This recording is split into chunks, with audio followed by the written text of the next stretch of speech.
네, 안녕하세요 여러분. 오늘은 제가 여러분들에게 역사 속 인물들을 소개해 드리려고 이렇게 스튜디오를 새로 이렇게 찾아왔는데요.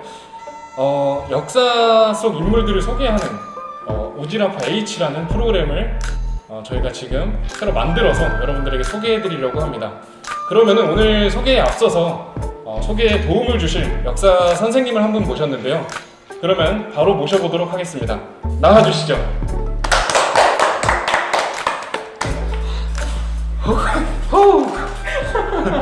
네, 오늘 역사 소개를 도와주실 선생님을 모셔봤습니다. 자기소개 간단하게 부탁드리겠습니다. 네, 안녕하세요. 저는 대학에서 역사 교육을 전공하고 지금 같이 오지라퍼 H를 테이씨와 함께 진행할 식사쌤 최완식이라고 합니다. 만나서 반갑습니다. 네, 반갑습니다. 자, 그러면은 오늘 역사 속 인물을 소개해준다고 하는데 과연 오늘 역사 속 인물은 누굴까요? 저희가 오늘 오지라퍼 H의 역사적으로 첫 소개할 인물은 바로 하륜입니다. 아, 하륜이요? 네, 하륜이요. 아, 하륜이란 이름을 제가 좀 생소한데 네, 과연 하륜이 누굴까 너무 궁금한데요? 네, 하륜을 솔직히 이제 처음 들어보시는 분들 많을 거예요. 왜냐하면 지금 옆에 있는 태희씨도 되게 아리송한 표정을 굉장히 짓고 계시거든요. 근데 제가 이걸 반대로 뒤집어서 비슷한 시기에 활동했었던 사람을 말씀드릴게요. 여러분 혹시 정도전 아세요? 태희씨? 아, 정도전이요? 네, 정도전. 정도전은 알죠. 네. 네. 이 하륜이라는 인물이 바로 정도전과 같은 시대에 활동했던 사람입니다. 아, 근데 정도전이랑 같은 시대에 또 활약했던 인물들이 또 여러 명 있잖아요. 그렇죠? 근데 제가 하륜은 좀 정확히 모르는데 네. 혹시 어떤 인물들이랑 좀 연관이 돼 있는지 하륜에 대한 소개 좀 부탁드리겠습니다. 네. 하륜 같은 경우에는 방금 말씀드렸던 정도전, 그리고 뭐 저희가 흔히 이 시기에 활동했었던 태조 이성계, 태종 이방원과 같이 고려말 그리고 조선 초에 활동했었던 사람입니다. 이 사람은 왕이 아니니까 관리겠죠.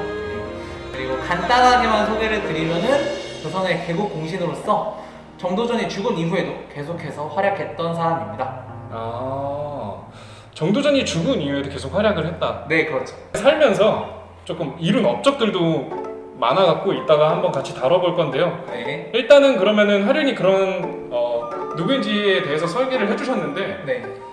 그러면은 이제 큰 사건들에 좀 연관이 돼 있더라고요. 네. 그래서 그거부터 한번 차근차근 얘기해 볼까요? 네. 제가 먼저 하륜을 소개하기 앞서서 이 하륜이라는 사람을 소개하는 이유부터 제가 말씀을 드리려고 해요. 아, 네. 네. 왜냐하면 저희가 보통 이 고려 말, 조선 초를 소개할 때 가장 먼저 예시를 드는 인물이 방금 말씀드렸던 정도전이나 네. 아니면은 방금 이 시대를 다스렸던 태조 이성계나 태종 이방원에 대해서만 얘기를 한단 말이에요. 그런데 이 인물들을 하면은 솔직한 심정으로는 다른 컨텐츠와 겹칠 수도 있고, 그리고 틀에 박힌 인물들만 소개하는 것보다는 아예 좀 더 새로운 인물들을 소개하는 게 좀 더 코너의 취지와 맞다고 생각을 해서 이 하륜이라는 인물을 선정하게 되었습니다. 하륜이라는 인물이 네. 비록 알려지진 않았지만 되게 비중 있는 인물이라고 생각이 돼요. 네. 이렇게 들었던 사건들이나 이런 걸 다 봤을 때 그래서 약간 우리 식사쌤 입장에서 네. 하륜은 조선 개국 당시에 네. 좀 중요한 몇 번째 인물인가요? 개인적으로. 개인적으로 네. 저 같은 경우에는 그래도 탑5 안에 든다고 생각합니다. 탑5. 근데 그렇게 드는 이유가 뒤에도 계속 나올 겁니다. 네. 그러면은 방금 얘기했던 이제 뭐 정도전이랑 되게 관련이 있었고 우선은 이 하륜이라는 인물은 일단 줄을 엮이게 되는 사람이 원수지간이었던 정도전, 그리고 하륜이 섬겼던 태종 이방원입니다. 네. 이 태종 이방원과 엮이는 이유는 충성을 바쳤던 주요한 사람이 바로 태종 이방원이기 때문인데요. 네. 태종 이성계가 원래는 왕위를 그러니까 이방원한테 물려줄 게 아니었잖아요.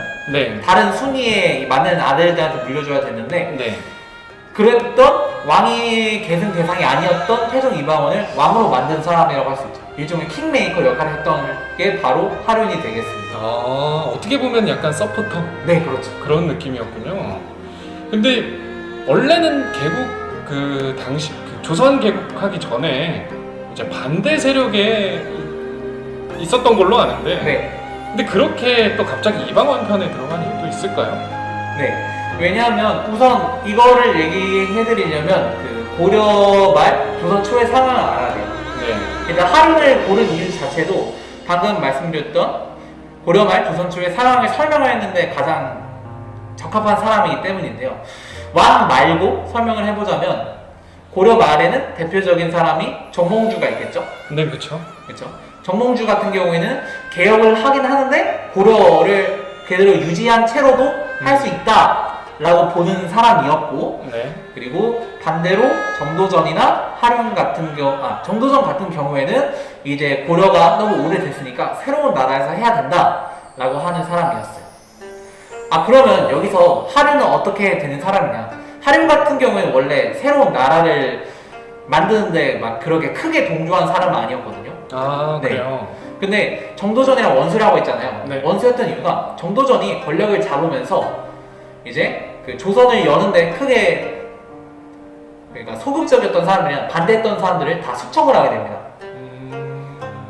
그런 과정에서 하륜은 당시에는 크게 권력을 잡지 않아서 살 수가 있었는데, 그래서 정도전이랑 반대되는 세력을 찾다가 그게 딱 눈에 띈 거죠. 태종 이방원이.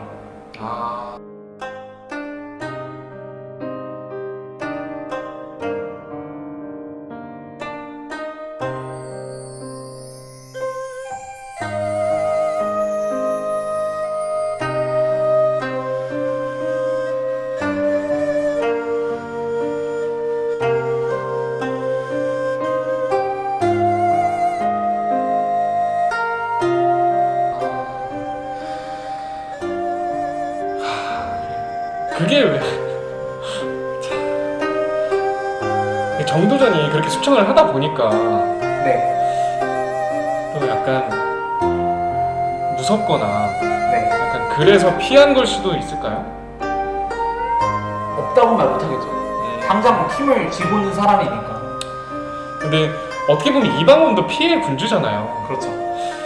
하륜이 피해 군주인 이방원을 알고서도 들어갈 정도면 네. 그때 당시에 정도전은 좀 더 심하지 않았나. 정도전이 꿈꾸던 이상적인 조선 사회는 강력한 국왕보다는 이제 여러 신하들이 그 이제 국왕을 통제하면서 정치를 하는 사회였을 테니까 강력한 왕권을 중심으로 통치를 하려 했던 이방원 세력과는 당연히 반대되는 입장이지 않았을까 싶네요.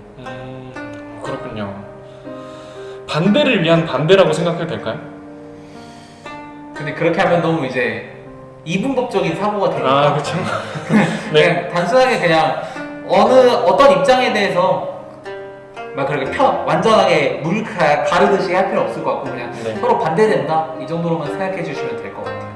그러면은 그 하륜과 좀 정도전 그리고 하륜과 이방원 뭐 이런 사건들을 다 봤을 때 네. 우리 역사쌤 네. 식사쌤이죠. 식사쌤이 좀 개인적으로 생각하는 그런 것도 있을 것 같은데 어떻게 생각하시나요?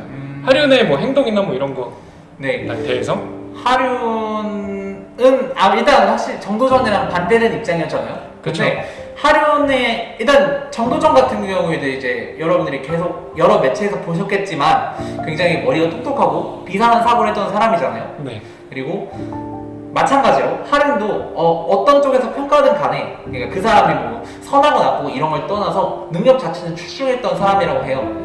그래서 이 둘이 만약에 힘을 합쳤으면은 과연 어떤 모습이 나왔을까 하고 그쵸. 생각을 하게 됩니다.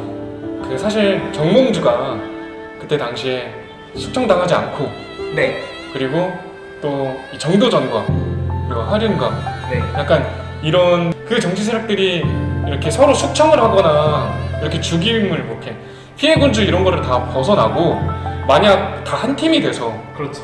조금 조선을 건국했으면 네, 더 좀 더 멀리 위상을 떨치지 않았을까라는 그렇죠. 마음. 외교적으로도 충분한 인재들이 있었고 네, 그리고 그 내정 이런 거에 관심을 막 가진 그런 세력들도 많았기 때문에 네. 내외에서 국내외에서 다양한 활약들을 했을 텐데 좀 많이 아쉬움이 있습니다 사실. 고려도 이제 만약에 정도전이나 그런 이런 사람들이 고려를 멸망시키지 않고 고려에서 으쌰으쌰 해보자 했으면은 또 고려가 어떤 모습으로 탄생했을지 모르는 거고요. 아, 그쵸. 네, 그리고 마찬가지로 뭐 고려가 멸망했지만 이제 조선이 됐을 때 정도전이 다른 이제 정적들을 숙성하지 않고 자기가 다 안고 갔다면 또 펼쳐질 조선 사회는 다른 모습이었겠죠. 하지만 역사에 잎은 없으니까. 좀 안타깝습니다, 한편으로. 네, 그렇죠.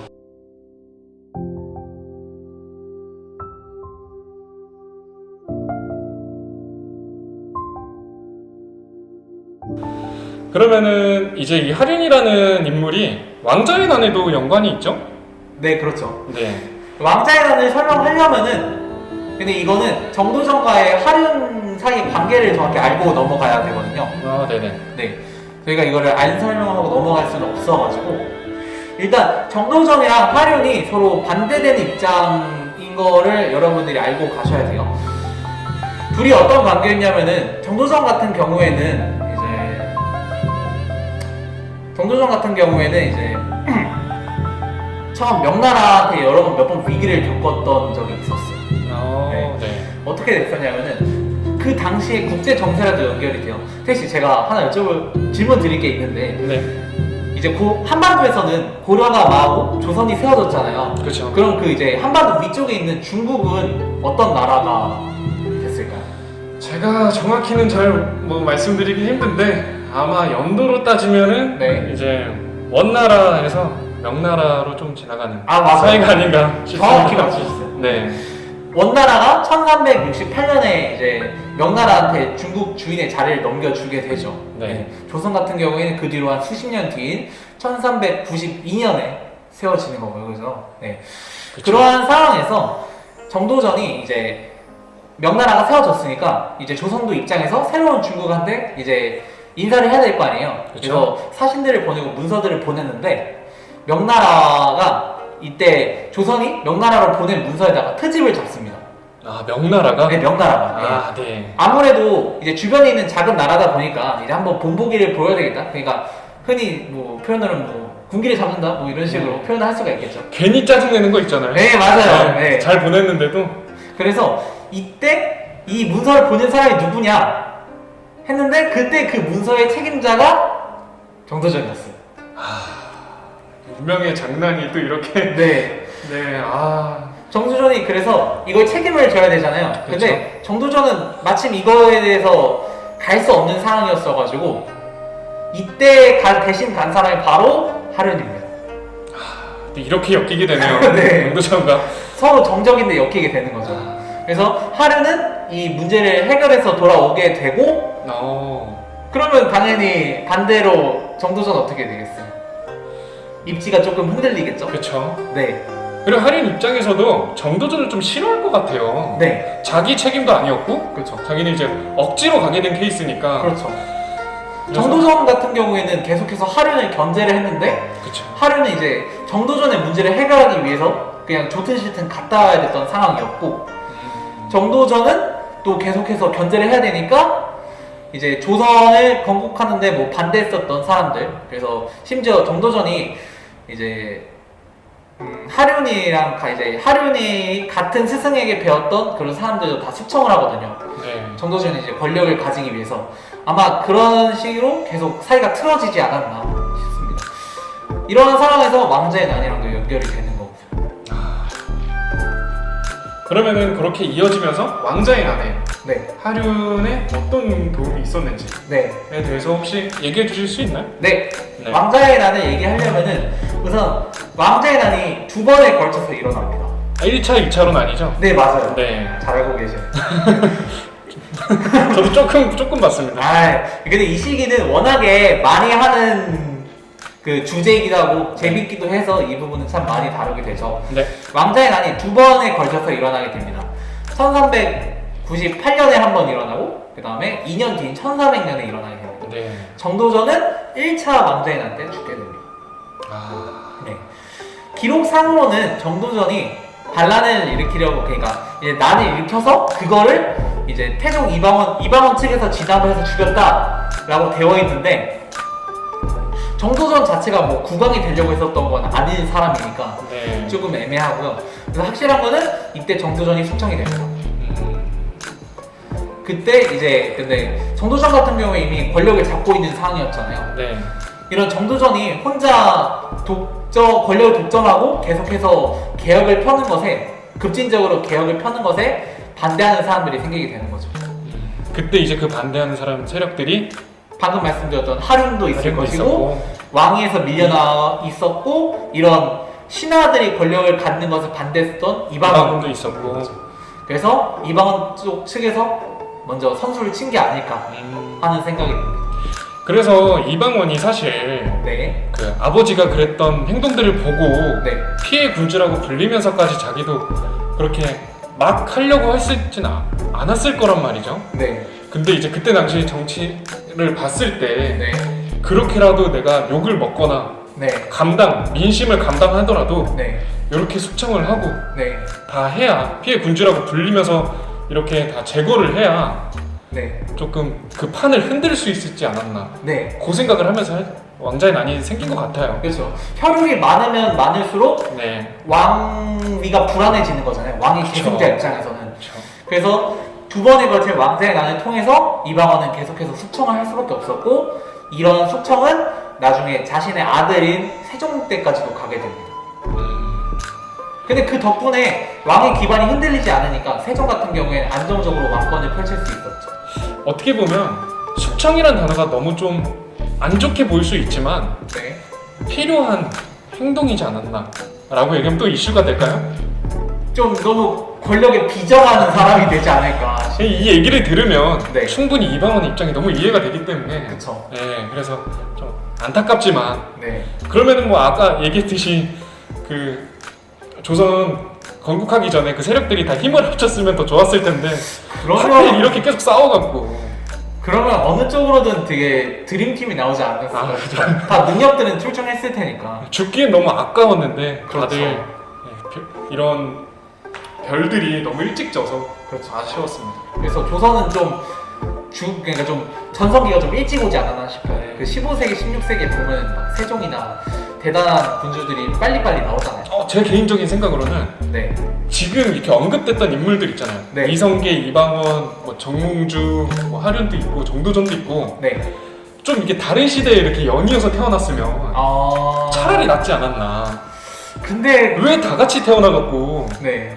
심지어 정몽주는 이방원 그 아빠랑 아버지 뻘이잖아요. 그쵸. 아버지 뻘을 죽인 일단 건데. 이방원보다 어른이죠. 아 그죠. 아버지 뻘을 죽인 건데 네. 참 이게 좀 이렇게 텀을 두고 태어났으면 나라에 큰 도움이 됐을 것 같은데 네. 머리들도 비상하니까. 그렇죠. 그래서 좀 아쉽습니다. 그렇게 왕자의 난 또 이렇게 통해서 또 죽고 죽이는 이런 사건들이 계속 생겼다는 게 네. 아쉽네요. 그리고 이제 그 왕자의 난을 마무리를 해야 될 것 같아서 네. 마무리해 주시죠. 네. 하륜이 저희가 하륜을 다루는 거잖아요. 그래서 네. 하륜 이야기를 계속해서 하려고 합니다. 네. 하륜 같은 경우에는 이방원을 계속해서 섬겼다고 했잖아요. 네. 오래 섬겼던 이유가 있습니다. 일단 이건 야사의 기록인데요. 네. 이제 왕자의 난으로 인해서 계속해서 자기 아들들이 죽어 나가는 거잖아요. 이성기 입장에서는. 그쵸. 그래서 충격을 받고 왕위를 넘겨줍니다. 둘째인 이방과 둘째 아들에게 넘겨주는데 이제 이성계는 왕위에 올라야 되니까 결국에는 그 자신의 아버지인 태조의 인정을 받아야 되는 거잖아요. 네. 그래서 계속해서 데려오려고 시도를 합니다. 편지를 보내죠? 사실? 네 맞아요. 네, 그러니까 보내죠. 돌아오시라고 화 좀 푸시라고 맞아요. 보내는데 이제 보내는 사람들도 족족 안 돌아옵니다. 왜냐하면은 죽여요. 네. 그래서 저희가 막 기다리는데 계속 안 오면 막 하등차사 이런 얘기 하잖아요. 그쵸. 그게 여기서 유래된 겁니다. 사진을 보냈는데 네, 계속해서 답변이 안 안 와서. 네, 맞습니다. 그렇게 해서 결국에는 돌아오는데 네. 이때 하륜이 이제 이방원한테 충고를 합니다. 계실 때는 그 5단에 갑옷도 입고 계시고 그리고 태조를 맞는 그 천막에서는 기둥을 좀 굵은 걸 쓰셔라. 이방원 입장에서는 왠지 모르겠는데 뭐 일단 자기 책사가 브레인이 하라는데 참모가 하라는데 하겠죠. 네. 그래서 태조가 돌아왔을 때 태조가 이방원을 보고 나니까 화가 납니다. 왜냐면 아들들이 다 죽어 나갔으니까. 그렇죠. 네, 그래서 이방원한테 대뜸 화살을 쏩니다. 분노에 못 이겨서. 그런데 아까 하륜이 조언해준 대로 갑옷도 두껍게 입고 기둥도 세웠잖아요. 그래가지고 화살이 다 이제 이방원한테 맞지 않습니다. 그래서 살고요. 이런 식으로 하륜이 이방원의 목숨을 구해줍니다. 그래서 마지막으로는 이제 이성계가 돌아왔으니까 네. 축하 파티를 열잖아요. 네. 거기서도 이제 태조가 이방원을 죽이려고 합니다. 아, 근데 이거를 하륜이 막아줘요. 왜냐면 그 왕의 오신 그 골룡포를 네. 대신 내시한테 입혀가지고 그러면 내시가 대신 대신 가가지고 이성계가 그거를 착각해서 죽인 거죠. 그래서 이방원은 살고 이성계는 그때 단념을 했다고 야사에 전해집니다. 이방원 인정하겠다 하고. 그러니까 이런 머리들을 가진 사람들이 네. 왜 연이어 태어나지 않고 한 번에 태어나서 그렇죠. 아 너무 아쉬운데요. 그러니까 이런 비상한 머리가 이런 왕이 이제 다툼으로 안타깝게 사라졌다는 게 좀 아쉬운 것 같습니다. 근데 이제 아들인 세종도 네, 비상했잖아요. 엄청 비상했죠. 네, 비상했으니까 유전적으로도 네. 좋은 유전자들이 이렇게 태어났는데 네. 네. 그런데 이런 사람들이 빨리 나왔는데 아쉽게도 빨리 죽어서 그런 거를 더 잘 될 수 있었는데 못 쓴 거죠. 아 그러면은 이렇게 생각해 볼 수도 있겠네요. 그 사람들이 먼저 나왔기 때문에 네. 그 후 세대들이 다 비교가 된 게 아닌가. 아, 그것도 그렇게 볼 수가 있죠. 네. 오히려 선대에서 먼저 잘 해버리니까 네. 그 뒤에 사람들은 보통이어도 아유 못했네 하고 비교가 될 수가 있는 거죠. 사실 나라라는 게 위화도 회군한다 그래서 나라를 그냥 건국하는 게 아니잖아요. 그렇죠. 자기가 어떻게 운영을 할 건지 또 어떻게 정책을 펼칠 건지 네. 다 생각하고 하는 거기 때문에 네. 그냥 내가 나라 세워야지 하고 뱄으면 1, 2년 못 가서 끝났을 거란 말이야 나라가. 그렇죠. 근데 유지가 되고 거기서도 이런 정치 세력들이 계속 오갔다는 거는 그만큼 힘이 있었고 네. 그리고 각자만의 정책들이 명확했고 네. 그랬기 때문에 이렇게 싸운 게 아닌가. 그렇죠. 네, 불분명했으면 그냥 숙청당하기 때문에 네. 약한 자가 바로바로 죽어나갔잖아요. 그렇죠. 그렇기 때문에 여한 이렇게 똑똑한 사람들이었다는 거. 네. 다 각자의 비전을 가지고 네. 꿈꾸는 나라의 모습이 있었겠죠. 그것들을 만들어가는 과정에서 생긴 안타까운 불상사라고 생각이 듭니다. 계속 안타깝다고는 하지만 하륜이 안타까운 시대에 약간 좀 너무 아까운 시대에 또 같이 있었기 때문에 네. 참 어쩔 수가 없네요. 이 와중에 하루는 계속해서 잘 살아남았으니까 그렇죠. 오히려 강한 사람이지 않았을까 하는 생각이 듭니다. 우리가 현대에서 지금 배워야 되는 그런 이렇게 라인을 잘 산다든지 뭐 이런 거를 좀 배워야 되는 게 아니에요. 사세술이 굉장히 좋지 않았을까 싶어요. 좀 배우고 싶네요 진짜. 이걸 보시는 분들이 앞으로 친구들이나 뭐 다른 곳에 가서 조선 얘기를 할 때 정도전, 뭐 이방원, 이성계를 얘기하는 사람이 있는 반면에 이제 보시는 분들은 하륜도 같이 언급을 해줬으면 좋겠다라는 생각이 또 듭니다.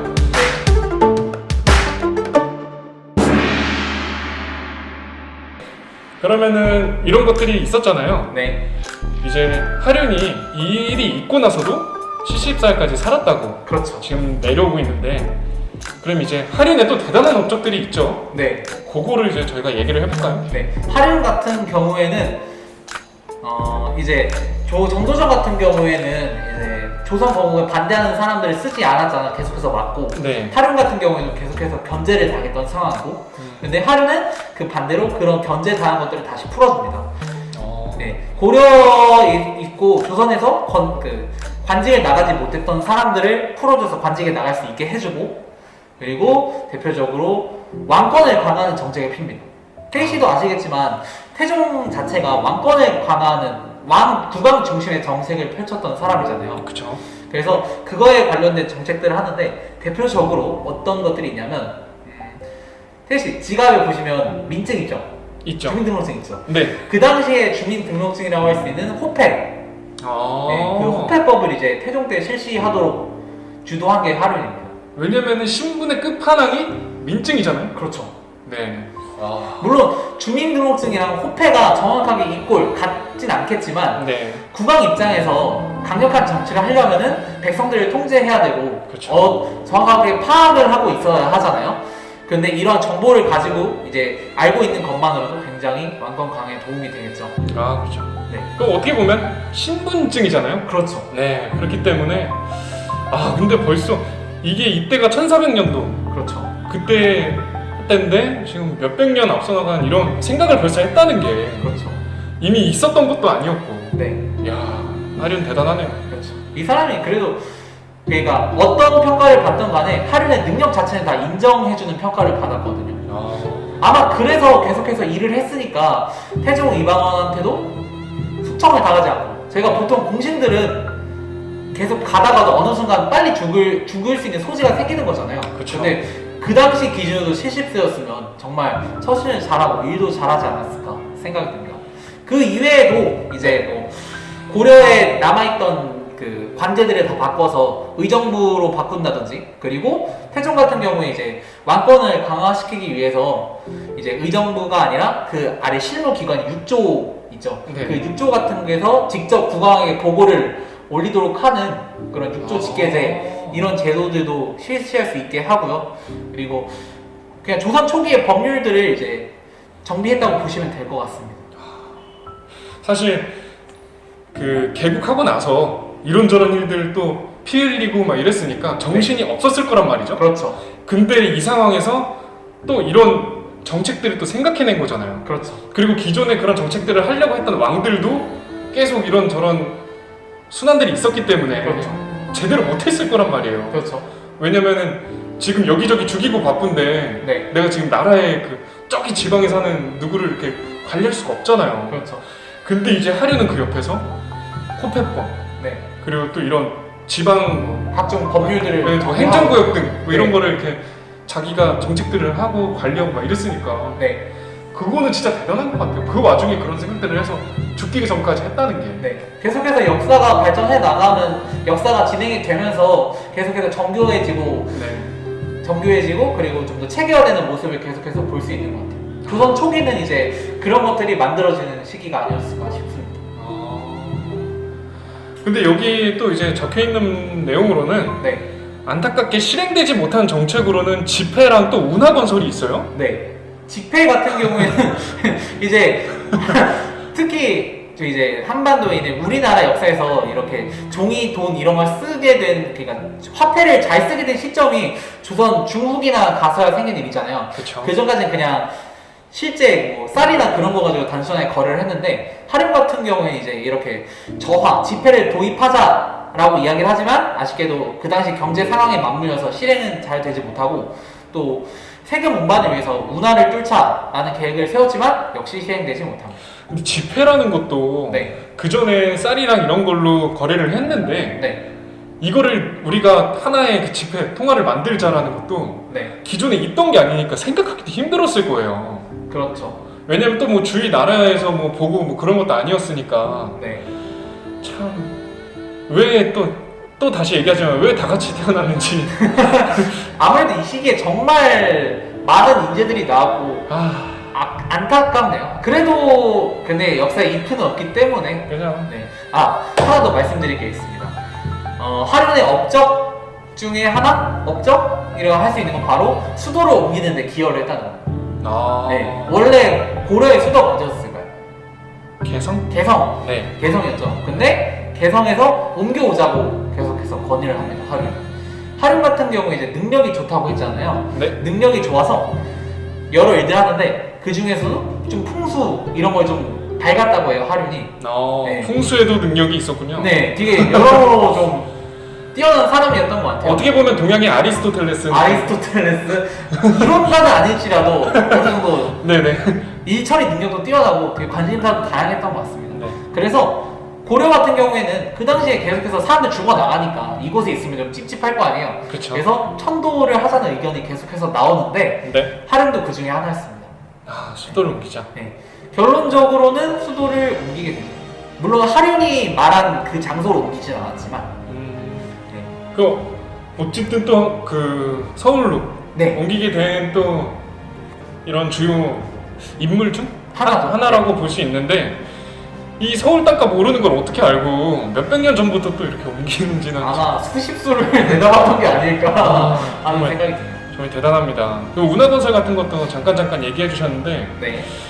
운하건설이 21세기에 돼서야 됐어요, 우리나라가. 그렇죠. 네, 한 번에 이어지는 게. 네. 그래서 이것도 네. 좀 너무 앞을 보지 않았나.